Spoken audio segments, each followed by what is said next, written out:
And during the pandemic, we have heard a lot from state health department officials. Now, changes could be on the way for what it takes to become the state health commissioner. Capitol Bureau Chief Brent Skarkey is joining us now with more on a bill that would change the qualifications, even making it possible for the position to not require a medical degree. What's up here, Brent?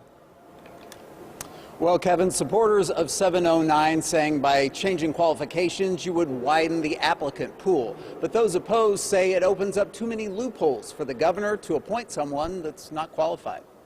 In 2019, when the legislature made an ill-informed decision to neuter the effectiveness of the agency board for the Department of Health, taking away all oversight capabilities for that agency board and replacing it with what I refer to as Friends of the Governor or frogs. Opponents say that's the origin of Senate Bill 709, the measure debated on the House floor on Wednesday. Currently, a candidate for health commissioner would need to be a physician, have a doctorate of public health, or a master's of science with experience managing a large state agency or project. This bill would change that last requirement to any master's degree. By broadening this just a little bit, we're, expanding the potential pool of candidates. Wouldn't we be better off making sure that the people in positions of authority in this field know what kind of questions to ask because they have the right background? But the bill's author says that's why, consulting with the state health department and the OMA, Senate Bill 709 would create a chief medical officer position appointed by the commissioner. If you look at like a hospital administrator, for instance, that's typically not a physician. It's just somebody overseeing the overall hospital operations. These changes came about when there were certain heads of health agencies that wanted masks as opposed to not.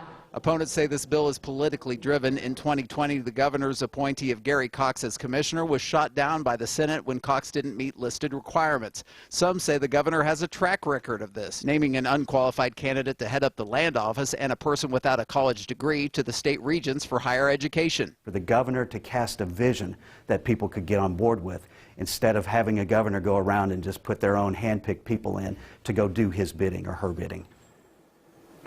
Well, this bill passed easily through the House floor. Now, the governor's office declined to comment on it. As for the state health department, they issued me a statement that echoed a lot of what Representative Rowe said. However, right now, the interim health commissioner, Keith Reed, would not qualify under current rules. But if the law change goes into effect, he would qualify to be the permanent health commissioner. This bill now advances on to the governor's desk. We're live at the Capitol. Brent Skarkey, Oklahoma's News 4.